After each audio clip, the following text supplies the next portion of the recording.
All right, well, this video is going to be probably a little more light. I've got a new piece of content that's dropping tomorrow uh, with a new piece of the ever ongoing drama of MythCon versus the world. But today I was just minding my own business at work when my Twitter DMs, thank all of you for sending them. I get most of my good leads from all of you. Uh, Notified me that the Cringemas was here early.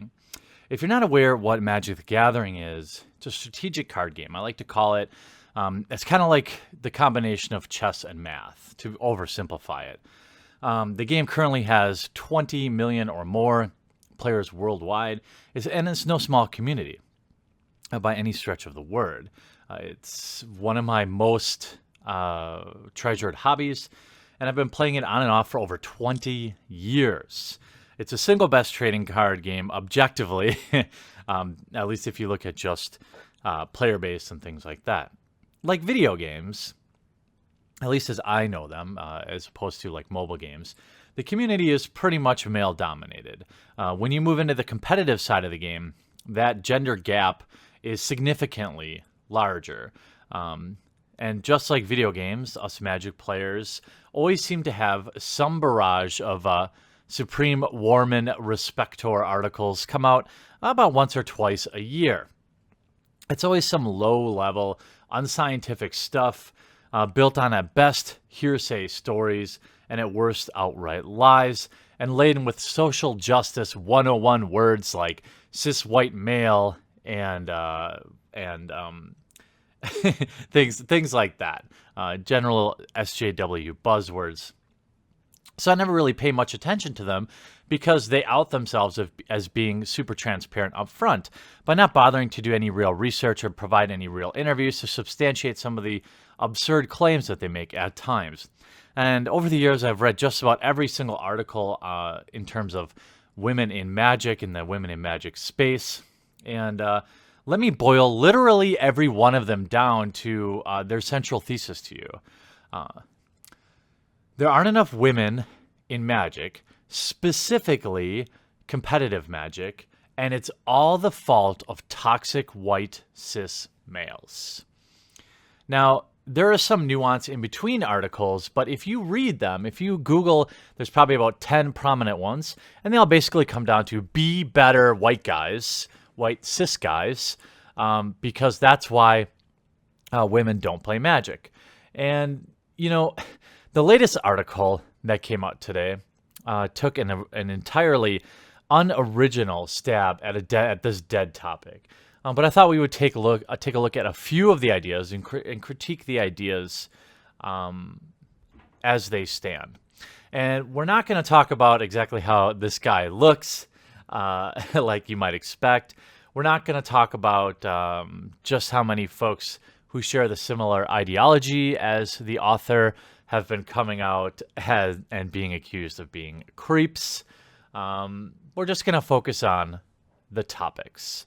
I'm going to take a few of the what I think are the more solid points that he makes, and then we're going to talk about them. So, in this section, he says, there's a lot of work to still be done, talking about women in Magic. However, the average number of women at the Pro Tour this past season has hovered around, well, 1. That's true. It's hard to highlight a diverse cast in a feature match area when there's no gender diversity to be found. I personally like to view this as the ultimate metric of success for all efforts meant to make Magic more welcoming. Until there are a bunch of women on the Pro Tour, any and all efforts have not truly come to fruition. Why then are there a ton of women personalities and players, but so few are able to translate their involvement in the community into Pro Tour appearances? Now, this is a profoundly a statement I strongly refute. This statement, in my opinion, is completely absurd.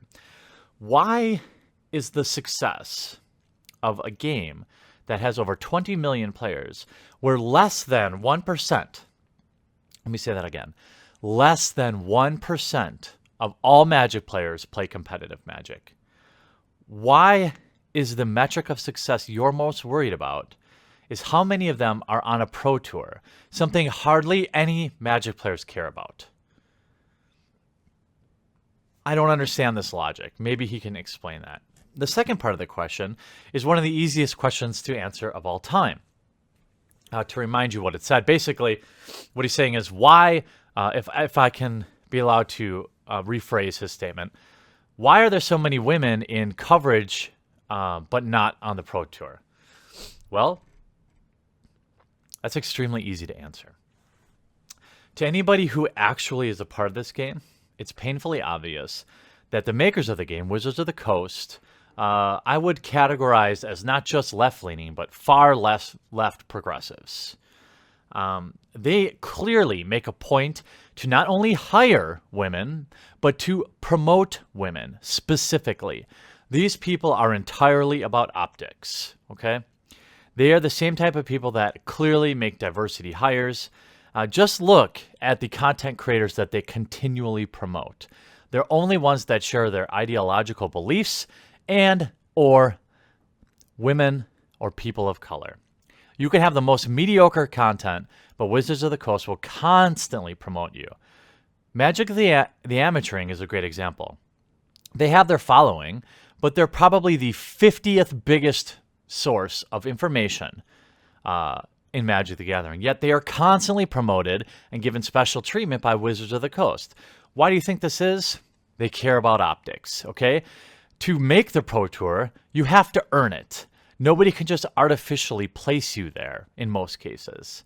This isn't to say women aren't good at Magic. This is to say women that would be good at competitive Magic are making different choices in their life. You need only to look at, for example, let me give you another example. There's something called the Streamer Showdown, something that Wizards promotes, and it's Magic streamers. There are YouTube channels, 5 of them, with over 100,000 subscribers each. Not one of them is in the Streamer Showdown. You know who's in the Streamer Showdown? People like Elantris, Athena Frolik, who has a total of 19 Magic videos since 2014, and from what I can tell, almost never streams Magic. Gabby Spartz, I would know her. Mrs. Mulligan, she also streams. Most of the people on this list I've never heard of. Magic the Amateuring, nobody watches them. Emma Handy, nobody watches her. I mean, most of the people on the list, I have no idea who they are. And I have one of the top 5 largest Magic channels in the world. I've never heard of these people. So why don't you have, if you want to highlight your game, why wouldn't you have an event where you at least have some people withdraw? What's the point in forcing diversity if you can't even get people to see it? I mean, there are people that would bring thousands of people to the stream. Instead, they pick obscure people I've never even heard of. It makes no sense unless you look at it through the lens that they do, which is it's all about optics. This does no favors to women. In fact, in my opinion, it's negative. It's a degradation of what they are capable of by giving people special invites. Elantris, now you could say she does work on some Magic productions, but she's not a streaming personality. So why are you on the Streamer Showdown? It just doesn't make any sense. And when you read some of the comments from people out there about this topic, it's as if they have never considered people as individuals, that they only lump everyone together as either vagina or non-vagina and use that as a measurement of success. One of the top comments on Reddit, one that I highlighted on Twitter, reads, "I admit the lack of women in professional Magic is concerning." I'm going to say full stop, okay? Why? Why? I don't care that there are no women race car drivers, and I don't care that there are no men, I don't know, professional beach volleyball stars. People make different choices, and maybe those aren't the best examples, but you get what I'm trying to say, okay? Nobody who really watches it, if that were true, okay, if representation mattered, or if Wizards of the Coast actually cared about representation, how come there are 0 Planeswalkers? Now, Planeswalkers are the most iconic characters in the game. There's more than 30 of them, I believe. There's not one fat neckbeard. Yet, fat neckbeards like me represent over 50% of the player base. If people gave 2 craps about the cards looking like them or seeing people that look like them on stage, why is there 20 million Magic players? Why is there 8 to 10 million fat neckbeards? We don't have any representation. None of the casters are fat neckbeards. Yet I still watch the Pro Tour. Maria Bartholdi, I believe you pronounce her name. She is from Magic the Gathering. I think she does an excellent job on coverage. And guess what? I never cared that she was whether it was a woman or not. I cared whether or not they were doing good coverage. I mean, this is how most people think. It's hard for me to get in that mindset of people like Daniel and people that write these articles where they see everything through a lens of sexism while also then accusing everyone else of being sexist. Let's look at another hot take from this article, okay? This brings us to the real problem. Our competitive community is still overwhelmingly toxic. Citation, please. This is what I'm talking about, right? You say something like that, you offer let's say, for example, you had 5 police cases or 5 statements from people who were harassed, or local game stores, quotes from game stores who would validate this. When you just say something like that, I immediately can dismiss it, right? If this are true and you really believed it, maybe do a little work to provide some empirical evidence. This serves, okay, so toxic. This serves as a massive barrier to women, again, why just women, entering the scene, let alone being sufficiently enfranchised to consistently play on the Pro Tour. What makes competitive Magic so deeply sexist? Wolf and Davis both talk, these are authors, of the phenomenon of the girlfriendification. The idea that any woman playing Magic is inexorably tied to their identity as the girlfriend of a male player. I don't believe this one bit. Why, after all, would they be interested in playing a game, making an effort more involved in the life of their partner? Newsflash, Magic is an extremely good game. Hot take. Magic is, in fact, an extremely good game, and it's actually quite reasonable to like it and not be a part of the male hegemony. It's actually quite difficult to overcome this hurdle. How would you know? You're not a woman. When I checked the coverage of Grand Prix DC this year and saw the name Sarah Zyla at 9-0, my reaction was, oh, that's Alexander Haynes' girlfriend. Whenever I see Rachel Angus on VSL, that's Vintage Super League, I remember she's dating Alex Bertoncini. I don't know how to pronounce his last name. See, this is like an admission of your own sexism, Daniel. I don't even know who that guy is, but I know who Rachel Agnes is. She's on VSL, and she's smoking hot. Okay? And she's a great personality, and she has a sick vintage collection of Magic. That's how I know Rachel. Never met her boyfriend, don't even know who that guy is. Sarah Zyla, never heard of her, so I can't speak to that. But maybe the question should be, Daniel, why is that where you go? I don't go there. Nobody does. It's like walking up to any girl on the street, I don't think, or meeting a girl in a bar, I don't think, boy, that's so-and-so's girlfriend. No, nobody thinks like that. Unless it's like your boy's girlfriend. Then you're like, whoa, easy, bud. Easy, bud. But that's neither here nor there. The most absurd thing is this girlfriendification logic. I've never once looked at a female in the Magic community and wondered who they're dating, or to think they must be some guy's girlfriend. The only time this comes up is at Grand Prix, which are large tournaments, and it literally is somebody's girlfriend standing behind them while you're playing Magic. I have never once seen a woman playing Magic with their boyfriend standing behind them. So this is not as if it's unheard of, okay? And it is one of the most annoying things ever. And that annoyance is indiscriminate to who's standing behind them. If it's I'm playing an opponent at a Grand Prix in a competitive event, and they have a circle of friends standing around them and jibber jabbering and pointing at stuff at the table, I don't like it. I don't care if you're the girlfriend, their friend, or just a bystander. Most people don't like it because it makes you nervous. You don't like someone staring over your shoulder, watching everything you do. You don't need to wonder, geez, do they know what's in my deck? Are they giving that person signals? I don't like spectators at all. Okay? It has nothing to do with them being a girlfriend or a boyfriend.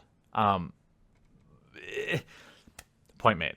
Now, his complete fallacy about toxic male toxicity keeping women out of the game is absurd. What it really is toxic tryhards in the game stores that rip on you for not playing the latest deck that top aided a Grand Prix or was played on the Pro Tour. These are toxic humans. They're not sexists. Everybody knows who I'm talking about. If you go to a local game store, there's always one or two of these tryhards, and they ruin it for everybody. Okay? So it doesn't matter if they're male or female. You know who I'm talking about. They're the type of people that don't help new players. They're the type of people that incessantly shuffle and flick their cards, like flipping their cards nonstop, only talking about top 8 deck lists. They are competitive tryhards, and they alone are the biggest source of people not going to game stores. I challenge anybody to prove me wrong. I've been going to local game stores for 20 years. And the only thing I've ever heard of scaring anyone away was tryhards. You go to a pre-release event and you got that one dude who's been doing nothing but reading, pre-release primers, and he builds a perfect deck and he's all competitive. It's not fun, okay? These are the type of people that don't get people to come back to game stores, not this invisible boogeyman that you call some sort of male toxicity. It has nothing to do with sexism and everything to do with assholes being assholes. Ask any local game store owner. I guarantee you, local game store owners will comment down in this comment section and agree with me. You won't find anyone out there saying, on the list of 100 things that keep people out of the game store, sexism is probably number 100. Look, I want to be clear with you. I want everyone to play Magic. And when I play Magic, I wouldn't hate it if I faced off against a few more women. I wouldn't hate it if my significant other actually was interested in Magic. But I'm not so delusional as to think just because girls don't play Magic at the competitive level, because clearly Wizards of the Coast has given a number of 40%. Now, I think that's vastly overstated. But if you ask me what the real number of women who play Magic is, I'd probably say it's somewhere around 20%. But that is still 4 million plus female Magic players across the world. I don't want more male Magic players. I don't want more female Magic players. I want more Magic players. And I think you would be very hard-pressed to find a real fan of the game, somebody who actually enjoys it, who would disagree with me. There's no nefarious reason. Does sexism happen? Of course it does. But this is not a big deal. I mean, this is something that is just a cross-section of society. It's not unique to Magic. Now, there's one more comment here I want to talk about, and this one's a little more dicey. Speaking of free rolls, you might have noticed that there are a lot of trans and non-binary people who call competitive Magic their home. They take a lot of hate and bigotry from the worst elements of our community. Again, how about some show me the receipts, Daniel. Show me the receipts. Until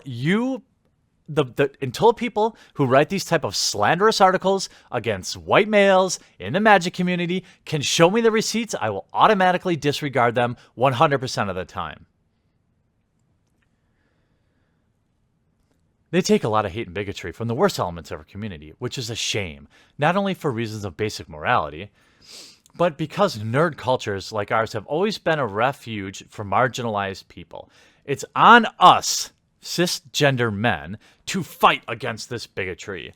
We can do this in big ways, like calling out people when they use transphobic slurs or misgender a player.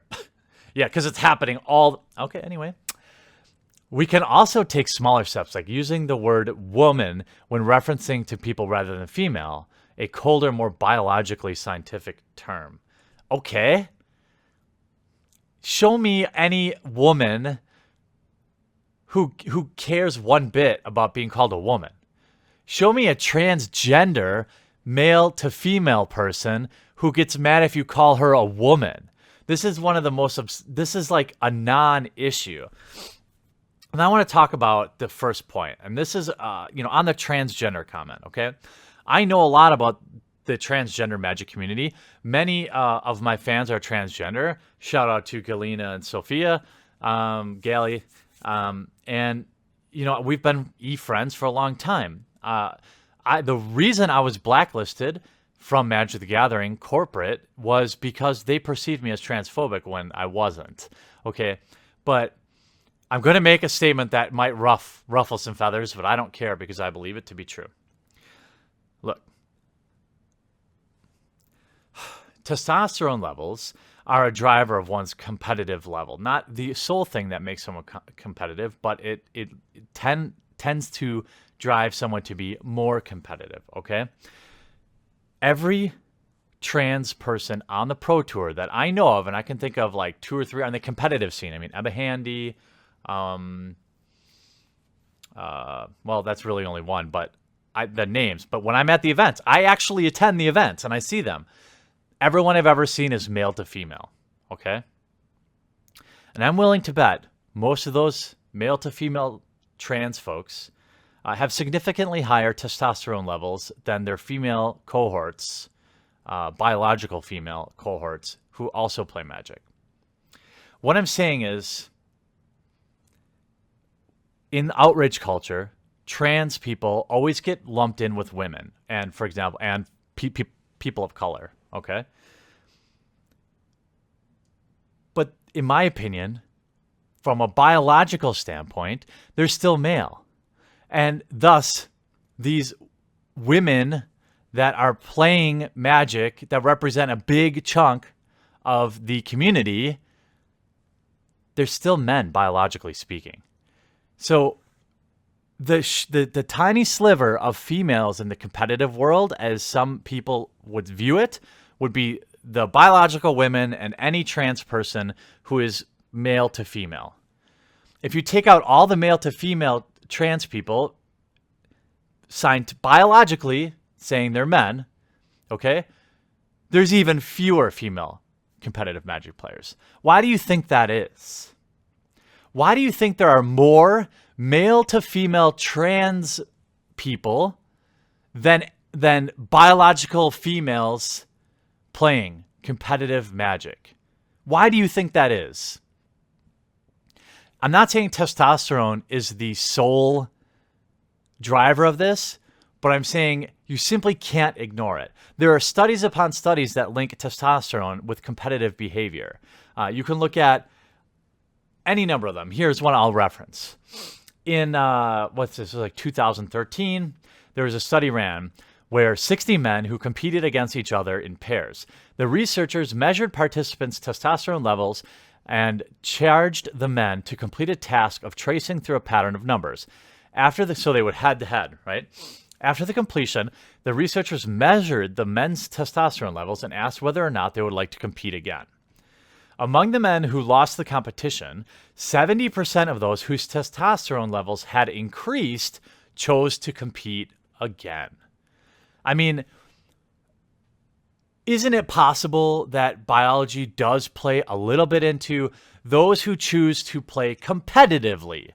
I definitely don't think a game like Magic the Gathering appeals to one sex significantly over another. I think it slightly appeals to more men, but there aren't any inherent reasons for that.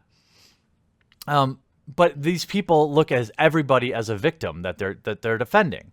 And who is responsible to clean up this toxic community, as you call it, Daniel, being all cis white men?